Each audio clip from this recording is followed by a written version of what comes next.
नमस्कार सभी को। आज हम पढ़ने वाले हैं टाइम डायलेशन के ऊपर 2 क्वेश्चन करेंगे हम। ठीक है, उसके बाद जो है हम नया टॉपिक स्टार्ट करेंगे। तो हमने पढ़ा था टाइम डायलेशन और लेंथ कॉन्ट्रैक्शन पढ़ा था पिछली क्लास में। ठीक है, रिलेटिविटी के ये 2 मोस्ट इंपोर्टेंट टॉपिक हम पढ़ चुके हैं। तो टाइम डायलेशन वाला जो टॉपिक था उसके ऊपर एक क्वेश्चन है, ये देखना इधर। क्वेश्चन कुछ इस प्रकार से है कि light takes 4 hour to cover the distance from sun to Neptune. ठीक है, सूर्य से नेपच्यून जो एक प्लैनेट है वहां तक जो लाइट है वो डिस्टेंस कवर कर रही है, तो उसको टाइम लग रहा है 4 घंटे का टाइम लग रहा है। ठीक है, if you travel in the spaceship at a speed of 0.99 c। ठीक है, अगर आप किसी स्पेसशिप के अंदर ट्रैवल कर रहे हो और उस स्पेसशिप की स्पीड कितनी है, वेलोसिटी जो है वो लाइट की स्पीड की 99% है। ठीक है, तो उस टाइम क्या पूछा गया, देखना इधर। The time in minutes, minute के अंदर टाइम निकालना है, required to cover the same distance, यही डिस्टेंस कवर करनी है, distance measured with a clock on the spaceship will be approximately. Question को समझना, क्वेश्चन ये कह रहा है कि जो लाइट है उसको सूर्य से नेपच्यून तक, नेपच्यून जो ग्रह है वहां तक ट्रैवल करने में, इधर देखना ये सन है, ठीक है, और ये नेपच्यून है। लाइट को सन से नेपच्यून तक ट्रैवल डिस्टेंस ट्रैवल करने में, ये जो डिस्टेंस है वो कवर करने में 4 घंटे लग रहे हैं। कितने घंटे लग रहे हैं? 4 घंटे लग रहे हैं। ठीक है, 4 ओवर लग रहे हैं, 4 ओवर, और मतलब कि ये 240 मिनट है। कितना? 240 मिनट। ठीक है, 60 × 4 करेंगे, 240 मिनट का टाइम लग रहा है। और ये एक नॉर्मल टाइम है जो हम अर्थ के ऊपर बैठे हुए ऑब्जर्व कर रहे हैं। ये रहा एक ऑब्जर्वर है जो अर्थ के ऊपर है, वो ऑब्जर्व कर रहा है लाइट को सन से नेपच्यून तक डिस्टेंस ट्रैवल करने में, टोटल डिस्टेंस ट्रैवल करने में 4 घंटे का टाइम लग रहा है। वो इसने ऑब्जर्व किया है, उसने किसी तरीके से मापा है। ठीक है, तो यहाँ पे अर्थ के ऊपर जो क्लॉक है, ये वाली जो क्लॉक यहाँ पे हमने बनाई है, उसके अंदर 4 घंटे का टाइम मापा जाता है इस डिस्टेंस को कवर करने में। अब दूसरा जो यहाँ पे पॉइंट है, हमको पूछा क्या गया है, यदि कोई व्यक्ति है, ठीक है, ऑब्जर्वर जो है वो किसी एक ऐसे स्पेसशिप के अंदर बैठा हुआ है जो स्पेसशिप लाइट की स्पीड की 99% स्पीड से गति कर रहा है।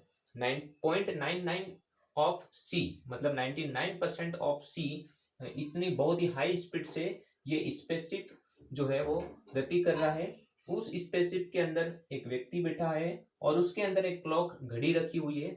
उस घड़ी के अंदर कितना टाइम उस ऑब्जर्वर को जो है लगेगा इसी डिस्टेंस को जो है लाइट जो कवर करेगी, तो लाइट के द्वारा जो समय लिया जाएगा वो इस घड़ी के लिए कितना होगा, ऐसा पूछा गया है। ठीक है, तो हमने टाइम डायलेशन में देखा था कि जब कोई फ्रेम ऑफ रेफरेंस बहुत ही हाई स्पीड से मूव करता है तो उसके लिए टाइम जो है वो उसका विस्तार हो जाता है। उसका जो टाइम हम मेजर करते हैं वो अपने नॉर्मल टाइम से कम प्राप्त होता है, और जिसको हमने एक फॉर्मूले से जो है निकाला था, delta T dash is equal to delta T और under root of 1 minus v square upon c square. अब देखना इधर, ये डेल्टा टी डैश क्या था? ये टाइम डायलेशन था, जो समय का विस्तार होता है। जो फ्रेम ऑफ रेफरेंस बहुत हाई स्पीड से मूव करता है उसके अंदर मापा गया टाइम क्या था? Delta T dash. तो यहाँ पे अपना फ्रेम ऑफ रेफरेंस है स्पेसशिप, ये स्पेसशिप है, ठीक है, जो कि बहुत हाई स्पीड से मूव कर रही है। तो इसके अंदर जो हम इस समय को मापेंगे तो ये 4 घंटे से कम ही प्राप्त होगा, ये तो तय है, ये टाइम डायलेशन में हम देख चुके हैं। ठीक है, अब कितना प्राप्त होगा वो हमें ज्ञात करना है। तो यहाँ पे जो टाइम है वो डेल्टा टी डैश है, वो हमको फाइंड आउट करना है। और यहाँ पे जो टाइम है, ये जो अपना अर्थ के ऊपर जो फ्रेम ऑफ रेफरेंस है अर्थ, वहां पे हमने टाइम मापा है, वो कितना आ रहा है? 240 मिनट।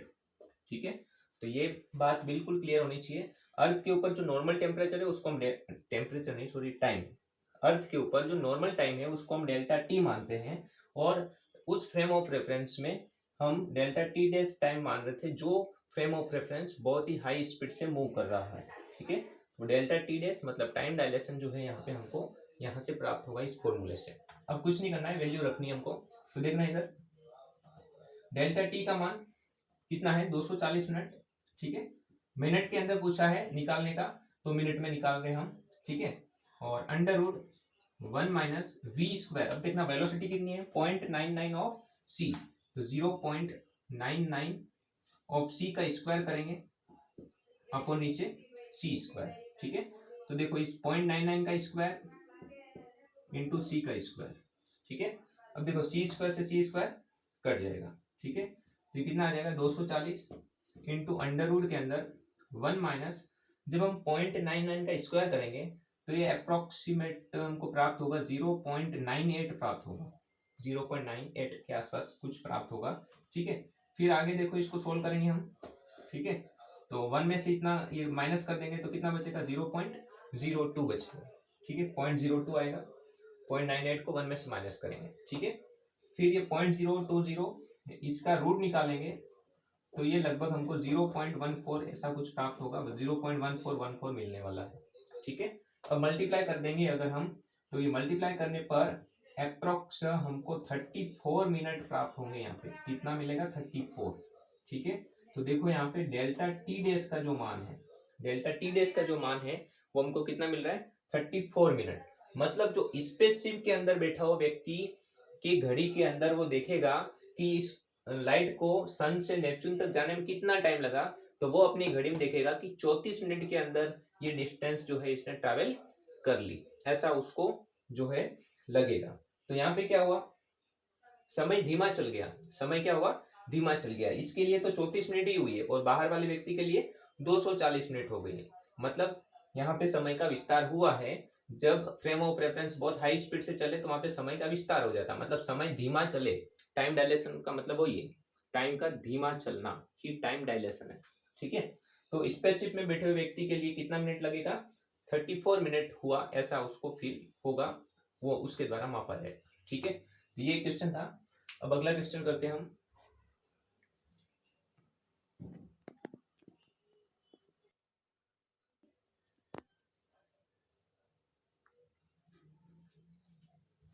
हाँ, अब देखना इधर दूसरा क्वेश्चन है टाइम डायलेशन का। क्वेश्चन कुछ इस प्रकार से है कि what is the age difference, what is the age difference between twins, twins यानी कि जुड़वा, after 50 year separation from the time of their birth when, देखना इधर, मतलब दो ट्विंस है, जुड़वा है बच्चे, उनको जन्म के बाद अलग कर दिया जाता है, ठीक है। और देखना इधर, one of the was sent into space, एक को तो स्पेस में भेज दिया गया, फ्रॉम द अर्थ, पृथ्वी से स्पेस में भेज दिया गया है, इन स्पेस क्राफ्ट, किसके अंदर स्पेस क्राफ्ट के अंदर, स्पेस क्राफ्ट जो है उसके अंदर भेज दिया गया है with speed of 0.9 C, 90% of velocity of C के अप्रोक्स स्पीड से स्पेस क्राफ्ट मूव कर रहा है, वो स्पेस के अंदर घूम रहा है, ठीक है। And another remain on the earth, और दूसरा बच्चा जो है ट्विंस में से जो दूसरा है वो अर्थ के ऊपर ही रहता है, और एक को जन्म के बाद स्पेस क्राफ्ट के अंदर जो है बिठा के स्पेस में भेज दिया जाता है, ठीक है। तो 50 साल बाद उनकी एज का डिफरेंस क्या होगा, क्योंकि हम देख चुके हैं टाइम डायलेशन में क्या होता है, यदि कोई हाई स्पीड से मूव करता है तो उसका टाइम धीमा हो जाता है, ठीक है। तो यहाँ भी ऐसा ही होगा, एक जो है दो जो दोनों भाई थे एक साथ जो पैदा हुए थे, एक को तो भेज दिया गया है स्पेस के अंदर स्पेस क्राफ्ट में बिठा के, ठीक है, और दूसरा अर्थ के ऊपर ही है। स्पेस क्राफ्ट मतलब एक ऐसा मशीन है जो स्पेस में ट्रैवल करने के लिए काम में लिया जाता है, ठीक है। एक ऐसा विमान है, कहने का मतलब अलग अलग पर्पज से यूज करते हैं, ठीक है, अलग अलग पर्पज से ऑब्जर्व मतलब ब्रह्मांड को ऑब्जर्व करने के लिए, अर्थ को ऑब्जर्व करने के लिए, किसी प्लानेट को ऑब्जर्व करने के लिए, या अलग अलग साइंटिफिक रीजन के लिए इसका यूज किया जाता है। बाकी ऐसे ही शौक से भी घूमने के लिए कोई लोग करते हैं, जैसे कि अभी लेटेस्ट न्यूज है, जैसे कि सीईओ जो है अमेजन के सीईओ बेजोस, वो 15 मिनट के लिए स्पेस क्राफ्ट में उन्होंने ट्रैवल किया था, अभी लेटेस्ट न्यूज है, ठीक है, कुछ ही दिन हुए हैं, तो 15 मिनट के लिए ही गए थे वो सिर्फ, ठीक है। ये तो क्वेश्चन में हमको ऐसा दे रखा है कि अगर 50 साल तक उनको एक जने को रखा जाए स्पेस क्राफ्ट में तो एज का डिफरेंस कितना आ जाएगा, ठीक है। इतने ज्यादा टाइम तक पॉसिबल तो नहीं, लेकिन अगर ऐसा हो तो यहाँ पे हमको पता चलेगा कि टाइम डायलेशन कितना होगा, ठीक है। क्वेश्चन में हमें टाइम डायलेशन पूछा गया है। तो अब इधर देखना, एक तो अर्थ के ऊपर ही है, ये अर्थ के ऊपर है, ठीक है। इसके लिए जो टाइम है वो नॉर्मल टाइम होगा, जो कि हम डेल्टा टी मानते हैं। स्पेसक्राफ्ट के अंदर जो चला गया है बच्चा, उसके लिए टाइम जो होगा वो क्या होगा, डेल्टा टी डैश। अब देखना, जो स्पेसक्राफ्ट में बैठा है वो स्पेसक्राफ्ट बहुत हाई स्पीड से चल रहा है, लेकिन उसको नहीं पता चलेगा कि वो गतिशील है, ठीक है, क्योंकि पूरा बिल्कुल पैक है। और मान लो बिल्कुल पैक ही है, ठीक है, तो अंदर बैठा हुआ जो बच्चा है उसके लिए तो सब कुछ अंदर वाला चीजें सभी रेस्ट में है, सभी कुछ रेस्ट में है, ठीक है। तो इसके लिए तो ये रेस्ट फ्रेम की तरह ही काम करेगा। अब देखना, उसके लिए टाइम हम क्या मानते हैं, delta T dash, time dilation जो होता है, नॉर्मल टेम्परेचर है डेल्टा टी। अब देखना 50 साल बाद बोला है, तो नॉर्मल टेम्परेचर तो हमको, सॉरी टेम्परेचर नहीं, टाइम, नॉर्मल टाइम तो हमें दे रखा है 50 ईयर। कितना है, 50 ईयर नॉर्मल टाइम, ठीक है। जो अर्थ के ऊपर जो बच्चा है वो 50 साल का हो गया है। अब हम देखते हैं स्पेस क्राफ्ट में बैठा था वो कितने साल का हुआ है, ठीक है। तो इधर देखना, बहुत ही इंटरेस्टिंग है क्वेश्चन। तो हमें डेल्टा टी डैश पूछा गया है, तो delta T dash is equal to delta T और under root of 1 minus v square upon c square, ठीक है। तो फॉर्मूले में वैल्यू रखते हैं हम, तो क्या मिलेगा देखना इधर, delta T dash is equal to delta t मतलब 50 into under root of 1 minus v square, velocity कितनी है 0.9 सी, 0.9 सी का स्क्वायर अपॉन नीचे सी स्क्वायर, ठीक है।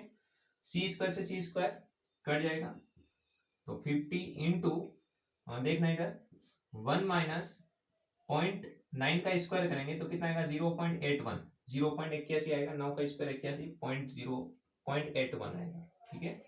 आगे देखो 50 इंटू ये आ जाएगा 19 आ जाएगा, 0.19, ठीक है, 0.19। और जब इसको सोल्व करेंगे 0.19 को रूट से बाहर निकालेंगे, कुछ वैल्यू आएगी 0.40 के आसपास कुछ, और मल्टीप्लाई 50 करेंगे तो ये लगभग अप्रोक्स हमको प्राप्त होगा 22 ईयर, ठीक है। तो अब देखो यहाँ पे बहुत ही इंटरेस्टिंग चीज सामने आई है कि जो स्पेसक्राफ्ट के अंदर जो बच्चा गया था वो 50 साल बाद जो है उसकी एज 22 ईयर ही रहेगी, ठीक है। मतलब वो 22 साल का एक यंग लड़का रहेगा, बल्कि जो अर्थ के ऊपर था वो 50 साल का जो है वयस्क हो चुका होगा उस टाइम, 50 साल बाद। ये तो अर्थ के ऊपर 50 साल का हो गया, लेकिन जो स्पेसक्राफ्ट के अंदर गया था वो अभी 22 साल का ही है, ठीक है। तो ये जो है स्पेशल थ्योरी ऑफ रिलेटिविटी है, ठीक है। तो बहुत ही इंटरेस्टिंग चीजें हैं ये। तो ये है टाइम डायलेशन, क्या प्रभाव पड़ता है स्पीड का टाइम के ऊपर, ठीक है। तो टाइम एब्सोल्यूट नहीं रहता है, टाइम चेंज हो जाता है जब फ्रेम ऑफ रेफरेंस बहुत हाई स्पीड से मूव करे उस समय, ठीक है।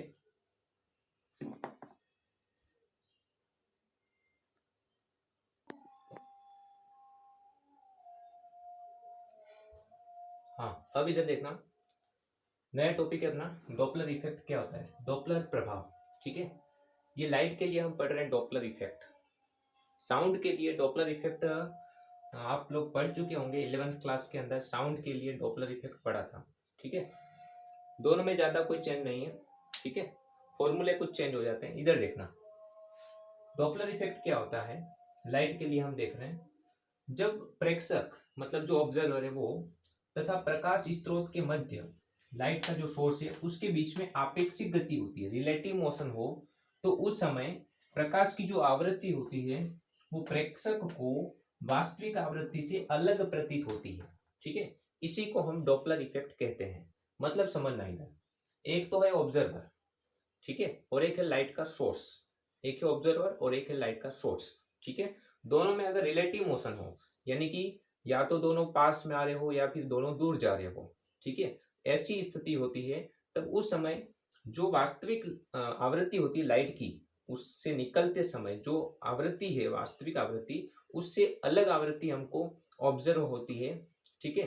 कब, जब रिलेटिव मोशन हो दोनों के बीच में उस समय, ठीक है। इसको समझने से पहले साउंड के लिए देखना, इधर साउंड वाला जो है वो बहुत ही अच्छे से जो है क्लियर हो जाएगा एक बार, साउंड वाला हम देख लेंगे। तो साउंड वाले में क्या होता है, ये कोई साउंड का सोर्स है, ठीक है, मान लो ये कोई साउंड का सोर्स है, ठीक है, और यहाँ पे हम खड़े हुए हैं।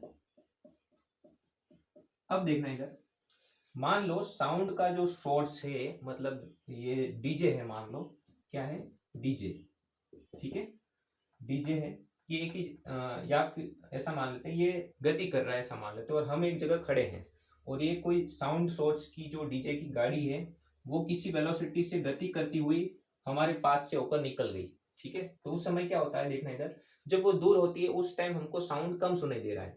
कम सुनाई दे रहा मतलब फ्रीक्वेंसी क्या है, कम है, फ्रीक्वेंसी क्या है, कम है। जैसे जैसे वो पास में आएगी डीजे वाली गाड़ी तो हमको साउंड ज्यादा सुनाई देगा। ज्यादा सुनाई दे रहा है इसका मतलब वहां पे फ्रीक्वेंसी क्या है, ज्यादा है, ठीक है। तो वहां पे साउंड की फ्रीक्वेंसी क्या होती है, ज्यादा होती है। मतलब जब इनकी बीच की डिस्टेंस कम होती है, ठीक है, दूरी घटती है दोनों के बीच की, ऑब्जर्वर और सोर्स के बीच की, तब फ्रीक्वेंसी क्या हो जाती है, बढ़ जाती है, मतलब ज्यादा साउंड सुनाई दे रहा है, ठीक है। और यदि मान लो ये जो है डीजे वाली गाड़ी इधर जा रही है, दूर जा रही है, पास में से दूर जा रही है, तो उस समय क्या होगा, धीरे धीरे हमको आवाज कम सुनाई देने लग जाएगी और एक समय ऐसा आएगा जब आवाज सुनाई नहीं देगी, मतलब फ्रीक्वेंसी उस समय क्या होती है, घटती है, ठीक है। तो सोर्स और ऑब्जर्वर के बीच की जो रिलेटिव मोशन है उसके कारण जो साउंड सोर्स है उसकी फ्रीक्वेंसी में परिवर्तन आता है, इसको हम डॉपलर इफेक्ट कहते हैं। ठीक इसी प्रकार से यहाँ पे जो है साउंड का सोर्स नहीं है और यहाँ पे क्या है, लाइट का सोर्स है, तो लाइट की भी फ्रीक्वेंसी होती है, तो उसकी फ्रीक्वेंसी में भी क्या होता है, परिवर्तन होता है, और ठीक इसी प्रकार से होता है जैसे साउंड में होता है, ठीक है। इधर देखना, लाइट का सोर्स, ठीक है, और ऑब्जर्वर, ये ऑब्जर्वर है, ठीक है, अगर इनके बीच की डिस्टेंस कम होती है, ठीक है, मतलब या तो सोर्स पास में आ रहा है या ऑब्जर्वर पास में आ रहा है या फिर दोनों पास में आ रहे हो, तो उस समय क्या होता है, फ्रीक्वेंसी जो होती है वो बढ़ जाती है, ठीक है। इधर देखना, जब प्रेक्षक और प्रकाश स्रोत के बीच की दूरी बढ़ती है, इधर देखना, अगर दूरी घटती है मतलब दोनों पास में आ रहे हो उस टाइम फ्रीक्वेंसी क्या हो जाएगी, बढ़ जाएगी। लेकिन जब दोनों दूर जा रहे हो, दोनों के बीच की डिस्टेंस बढ़े, तो उस समय फ्रीक्वेंसी क्या हो जाती है, घट जाती है। लाइट की फ्रीक्वेंसी, जो लाइट यहां से निकलकर इस ऑब्जर्वर तक पहुंच रही है उस लाइट की फ्रीक्वेंसी की बात हम करते हैं यहाँ पे, ठीक है। फ्रीक्वेंसी मतलब नंबर ऑफ ऑसिलेशन, लाइट के number of oscillation in 1 second, ठीक है। तो अब देखना इधर, तो यही डॉपलर इफेक्ट है। ऑब्जर्वर और लाइट सोर्स के बीच में रिलेटिव मोशन होती है, तो उस टाइम ऑब्जर्वर को जो फ्रीक्वेंसी जो प्रतीत होती है उसको आवृत्ति, वो वास्तविक आवृत्ति से कुछ अलग होती है, कम भी हो सकती है, ज्यादा भी हो सकती है। जब दूरियां बढ़ेगी दोनों के बीच की तो फ्रीक्वेंसी कम होगी, दूरियां जब घटेगी, दूरी घटेगी तब फ्रीक्वेंसी क्या होगी, बढ़ेगी। ये हम प्रूफ करेंगे बढ़ेगी और घटेगी वाला, अभी तो हम बोल रहे हैं ऐसा होता है। और साउंड के केस में हम इजीली समझ सकते हैं, पास में आ रही है मतलब ज्यादा सुनाई दे रहा है मतलब फ्रीक्वेंसी बढ़ रही है, ठीक है। दूर जा रहे हैं दोनों मतलब फ्रीक्वेंसी घट रही है, यानी कि कम सुनाई दे रहा है, ठीक है। अब देखना इधर, तो ये था डॉपलर इफेक्ट। अब इसमें दो प्रकार है इसके, ठीक है। डॉपलर प्रभाव जो है वो दो प्रकार का होता है, एक होता है अनुप्रस्थ डॉपलर प्रभाव, ठीक है, और दूसरा है अनुदैर्ध्य डॉपलर प्रभाव, ठीक है। अनुप्रस्थ ट्रांसवर्स डॉपलर इफेक्ट और अनुदैर्ध्य लॉन्गिट्यूडिनल डॉपलर इफेक्ट, ठीक है। इसमें क्या होगा और इसमें क्या होगा देखना इधर। अनुप्रस्थ में क्या होगा, लाइट का जो सोर्स है, ये लाइट का सोर्स है और ये ऑब्जर्वर है, ठीक है। इनके बीच में जो गति होगी रिलेटिव तो होगी, लेकिन किस प्रकार से होगी, इधर देखना, या तो ऑब्जर्वर इस सोर्स और ऑब्जर्वर को मिलाने वाली लाइन के ऊपर की तरफ जाएगा या फिर नीचे की तरफ गति करेगा, ठीक है, मतलब लंबवत गति होगी यहाँ पे, तो इसे हम ट्रांसवर्स डॉपलर इफेक्ट बोलेंगे। और ऐसी कंडीशन में भी फ्रीक्वेंसी में चेंज आएगा, ठीक है। और अनुदैर्ध्य में क्या होगा, अनुदैर्ध्य में मतलब इस एक्सिस के ऊपर ही गति होगी, या तो सोर्स पास में आएगा ऑब्जर्वर रेस्ट में रहेगा, या फिर ऑब्जर्वर पास में आएगा सोर्स रेस्ट में रहेगा, या फिर दोनों पास में आ रहे हो, ठीक है, या फिर दोनों दूर जा रहे हो, कोई एक दूर जा रहा हो, मतलब इस लाइन के ऊपर ही यदि रिलेटिव मोशन होगी तो उसे हम बोलेंगे अनुदैर्ध्य डॉपलर प्रभाव, ठीक है। तो अभी हम देखते हैं अनुप्रस्थ डॉपलर प्रभाव क्या होता है, ये हम देख लेते हैं।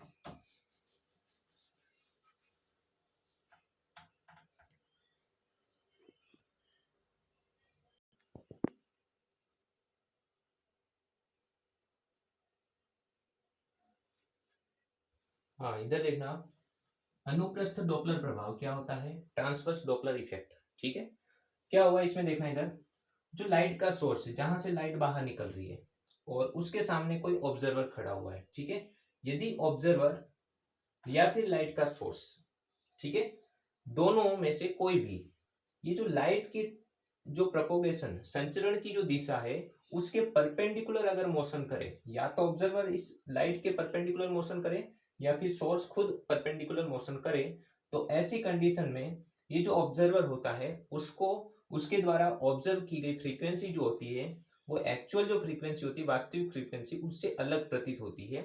ठीक है, इसी को हम अनुप्रस्थ डॉपलर प्रभाव कहते हैं। डेफिनेशन देख लेना इसकी। जब कोई प्रेक्षक, ये प्रेक्षक है, प्रकाश संचरण की लंबवत दिशा में गति करे, ये प्रकाश के संचरण की दिशा हो गई, ये लाइट के प्रोपोगेशन की डायरेक्शन हो गई, प्रोपोगेशन कांस्टेंट ये वेक्टर हमने बोल दिया। ठीक है, लंबवत दिशा इसके परपेंडिकुलर, देखो लाइट इधर जा रही है और जो प्रेक्षक है वो इसके परपेंडिकुलर ऊपर की तरफ जा रहा है। ठीक है, तो उस समय उसकी आभासी यानी कि जो प्रेक्षित आवृत्ति है, इसके द्वारा जो प्रेक्षित आवृत्ति है जिसको म्यू बोल रहे हैं, वो स्रोत की, इस सोर्स की जो वास्तविक फ्रीक्वेंसी वो क्या है, म्यू नॉट है। जो लाइट निकल रही है उसकी वास्तविक जो फ्रीक्वेंसी है वो क्या है, म्यू नॉट है। ठीक है, ये वास्तविक आवृत्ति है किसकी, लाइट की। ठीक है, और ये जो ऑब्जर्वर जो ऑब्जर्व कर रहा है वो प्रेक्षक के द्वारा प्रेक्षित आवृत्ति है, प्रेक्षित आवृत्ति। ठीक है, तो स्रोत की वास्तविक आवृत्ति जो म्यू जीरो है उससे कम प्राप्त होगी आवृत्ति। ठीक है, तो इसको हम डॉपलर प्रभाव कहते हैं। ठीक है, अब देखना इधर, तो इसको हम प्रूफ करेंगे। सबसे पहले यदि ये ऑब्जर्वर रेस्ट में रहता तो उस समय क्या होता है, इधर देखना, तो उस समय लाइट को यहां से यहां तक पहुंचने में जो टाइम लगेगा, ठीक है, जिसको हम प्रॉपर टाइम बोलेंगे या फिर कह सकते हैं वास्तविक समय। ठीक है, वास्तविक समय या सामान्य समय। ठीक है, प्रकाश को प्रेक्षक तक पहुंचने में लगा सामान्य समय क्या होगा, तो नाम दे देते हैं हम टी नॉट। ठीक है, T zero is equal to 1/म्यू जीरो, ऐसा लिख सकते हैं हम। जो समय होता है वो आवृत्ति के व्युत्क्रमानुपाती, फ्रीक्वेंसी क्या होती है 1/टाइम पीरियड। ठीक है, तो T naught is equal to 1/म्यू नॉट, इसके फ्रीक्वेंसी के इनवर्स के इक्वल होगा ये टाइम, लाइट को यहां से यहां तक पहुंचने में लगा समय। टी जीरो प्रॉपर टाइम है, इज इक्वल टू 1/म्यू जीरो हम लिख सकते हैं, फ्रीक्वेंसी का इनवर्स। ठीक है, जब ऑब्जर्वर रेस्ट में है उस समय की बात कर रहे हैं हम। ठीक है, ऑब्जर्वर क्या है यहाँ पे, रेस्ट में है। ठीक है, ऑब्जर्वर रेस्ट में है। ठीक है, अब यदि ऑब्जर्वर परपेंडिकुलर डायरेक्शन में चलने लग जाए, ठीक है, तो उस टाइम क्या होगा, ये किसी स्पीड से मूव कर रहा है, तो जब ऑब्जर्वर किसी स्पीड से मूव करे तो टाइम में क्या हो जाएगा, टाइम डायलेशन हमने पढ़ा है। ठीक है, इसके समय में क्या हो जाएगा, विस्तार हो जाएगा। ठीक है, टाइम डायलेशन आ जाएगा क्योंकि वो किसी वेलोसिटी से मूव कर रहा है। ठीक है, तो देखना इधर, जब प्रेक्षक जो है गतिशील हो, जब प्रेक्षक लंबवत दिशा में गतिशील हो, ठीक है, तो गतिशील होगा तो उस समय टाइम, अब जो नॉर्मल टाइम है वो नहीं रहेगा, उसमें डायलेशन आ जाएगा, टी बोल रहे हैं हम इसको। वो क्या होगा, फॉर्मूला हमें पता है, टी बराबर टी नॉट और √(1 - v²/c²।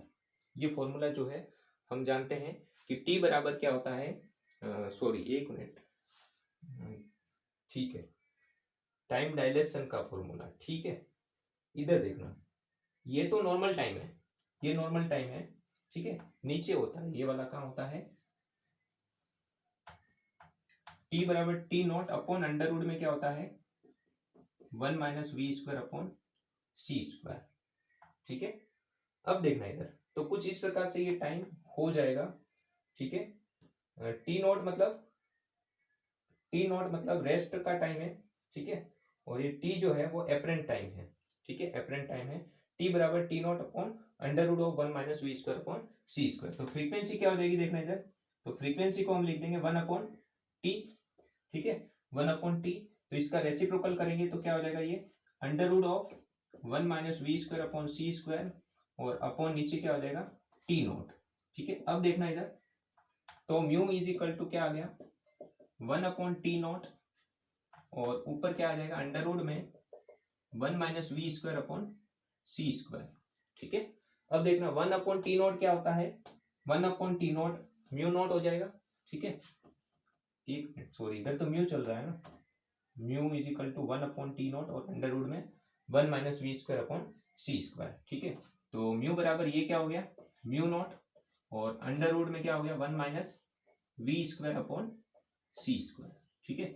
ये देखो ये आभासी आवृत्ति हो गई, या फिर कह सकते हैं प्रेक्षित आवृत्ति, ठीक है, जो प्रेक्षित होगी। अब कम हो गई, देखो इधर कम हो गई, क्यों, क्योंकि v का जो भी मान रखेंगे अपॉन सी स्क्वायर करेंगे तो ये वैल्यू 1 से छोटी आएगी, 1 से छोटी रूट लगाएंगे और छोटा होगा, तो वास्तविक आवृत्ति में एक से छोटी संख्या का गुणा करेंगे पॉइंट वाली का, तो ये म्यू का मान हमको कम प्राप्त होगा, ठीक है। मतलब फ्रीक्वेंसी क्या हो गई यहाँ पे डाउन हो गई, तो फ्रीक्वेंसी कम हो जाती है ट्रांसवर्स डॉपलर इफेक्ट के दौरान, ठीक है।